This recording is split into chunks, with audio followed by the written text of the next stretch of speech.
कोई प्रतिकूलता या हम श्री जी से ये नहीं मांग रहे कि श्री जी आप ये स्थिति मत दीजिए, लेकिन अगर हम ये मांगे कि प्रभु इसे हमें सहने की ताकत दीजिए, जो आप परिस्थिति हमें भेज रहे हैं हमें बस इसे सहने की शक्ति मिल जाए, तो क्या महाराज जी ये भी सकामता का लक्षण है? बच्चा, प्रभु जो प्रतिकूलता देते हैं वो सहने के लिए ही देते हैं, और प्रतिकूलता के साथ सहने की शक्ति बिना मांगे देते हैं। उसका अनुभव होगा जो आपको मंत्र दिया है ना, उसका जितना आप जप करोगे तो आपको पता चलेगा आपके पास वो शक्ति है। बिना सहन शक्ति दिए रूप प्रतिकूलता दे ही नहीं सकते, ये प्रभु का नियम है। अगर आपको कष्ट आना है 100 ग्राम तो 200 ग्राम ताकत पहले दे दिए तब दी जाए। वो सर्वज्ञ है। घोर पापी को भी, घोर पापी, आप तो मतलब शरणागत है भजन, घोर पापी के साथ भी भगवान ऐसा भयानक कष्ट देते तो पहले उसको बेहोशी का इंतजाम कर देते हैं। इतने के बाद इसे बेहोश कर देना, ये सब कष्ट आए लेकिन इसको होश नहीं रहना चाहिए। कितना दुलार करते हैं प्रभु, घोर पाप करने वाले को भी प्रभु कितनी सामर्थ्य देते हैं। तो हमें मांगने की जरूरत ही नहीं है, वो हमको पहले सामर्थ्य देते हैं। ये बात अनुभव करने के लिए हमारा प्रयास सतत सुमिरन का होना चाहिए, तो हमें अनुभव में आ जाए। बका कष्ट और विपत्तियां प्रतिकूलता तो आनी ही आनी है। पहले जिनकी नहीं आ रही है वो उदास हो जाओ कि हमारी भक्ति में कमी है, वो तो आनी ही आनी है, पक्का है। और जब आवे प्रतिकूलता अपमान सब तो आनंदित हो जाओगे, अब हमारा हिसाब बराबर होता चला जा रहा, हम आगे बढ़ते चले जा रहे। जहां आप सत्कार्य में बढ़ोगे वहीं आपको ये दी जाएगी, और जहां असत्कार्य में बढ़ोगे तो आपके पुण्य दिए जाएंगे, आपको जुकाम नहीं होगा। अगर आप कत्ल विचार गंदे मार्ग में, आपको जुकाम नहीं होगा।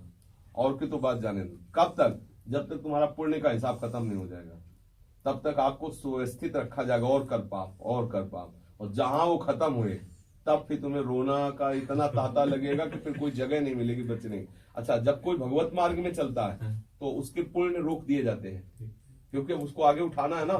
अब उसके जो पाप जमा है वो सकिलाए जाते हैं। बोले यार हम अमुक सेवा में जा रहे थे गुरुजी की, ऐसा हुआ कि गिर पड़े पैर, ऐसा वैसा। अब अगर बुद्धि विपरीत है तो सोचेगा यार हम कोई बुरा कर्म करने जा रहे थे क्या, जो हमें चोट लगी। ये चोट क्यों लग गई?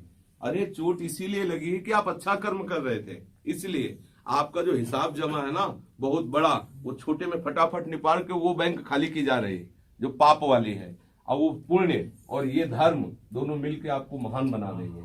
अब अज्ञानी जी इसको ना समझने के कारण वो विपरीत सोच बैठता है। एक सैनपुर में थे तो भगत जी हमारे पास एक आए और बोले महाराज आपको क्या पसंद है? उनका पेड़ा पाना चाहते हैं। बोले ठीक है। 2-4 दिन लगातार जिस भैंस का पेड़ा ला वो भैंस ही मर गई। अब वो आए ही नहीं, हफ्ता 10 दिन बाद बुलाया पेड़ा ले लाए। बोले महाराज पूरा हमारा मोहल्ला इस बात के लिए दुखी कि जिस भैंस का पेड़ा आपको खाया वही भैंस मर गई। अब महाराज हम आपको नहीं देंगे।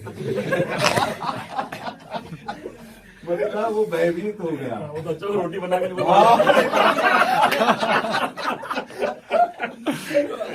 अब अज्ञान के कारण कुछ समझ नहीं पाता। बोले मतलब ये है भगवान की माया का। जैसे जैसे आप सतमार्ग में चलेंगे वैसे वैसे आपके अशुभ नष्ट होंगे। अशुभ, अब अशुभ नष्ट होने के लिए जब आएंगे तो अंधेरा तो छाएगा ही छाएगा। तो जीव घबरा जाता है कि जब हम पाप कर्म करते थे तब तो अच्छा था, आज जब हम सच्चे बनना चाहते हैं तो हर जगह में विरोध, प्रतिकूलता, अपमान। क्यों? क्योंकि आपको महात्मा बनाना है प्रभु को, इसलिए वो सब फटाफट हटा के आपको बिल्कुल शुद्ध बना रहे हैं। कभी लगता है कि प्रतिकूलता के बिना भजन में उतनी अनुकूलता मिलती है तो शायद भजन शिथिल हो जाता है, लेकिन जब प्रतिकूलता, इसीलिए कुंती ने कहा था कि पग पग में हमें विपत्ति हे नाथ दीजिए, क्योंकि विपत्ति में आपकी तन्मयता होती है। जैसे आपको अभी कोई सहारा न दे, आपका प्रभु आश्रय है, तो एकदम तन्मयता हो जाए कि हे राधा वल्लभ लाल, हे गुरु जी, हे प्रभु, आपके सिवा हमारा कोई नहीं है।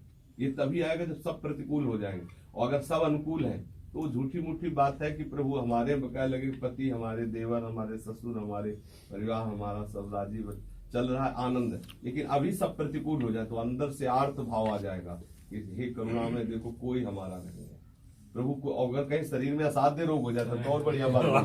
बाहर की तो बात चले, जो अंदर ही का सब हमारा सिस्टम खराब हो, तब अंदर से आर्त भाव जाता है, प्रभु मैं आपका हूँ। बस फिर सच्चा भगत बन जाता है, और सच्चा भगत बनाना ही है प्रभु को। तो ये सब कृपा देंगे, तैयार रहे। इसीलिए इस मार्ग में कोई सूरवीर चलता है, सब थोड़ी चलते हैं, घबरा जाते हैं। कितने ऐसे घबरा के भाग गए कितने भाग गए, श्री जी फेंक गए श्री जी फेंक गए और हमें देख के वो वैसे भाग गए, गली से दिखाई नहीं देते, क्यों सब फंस गए तो मर गए मतलब।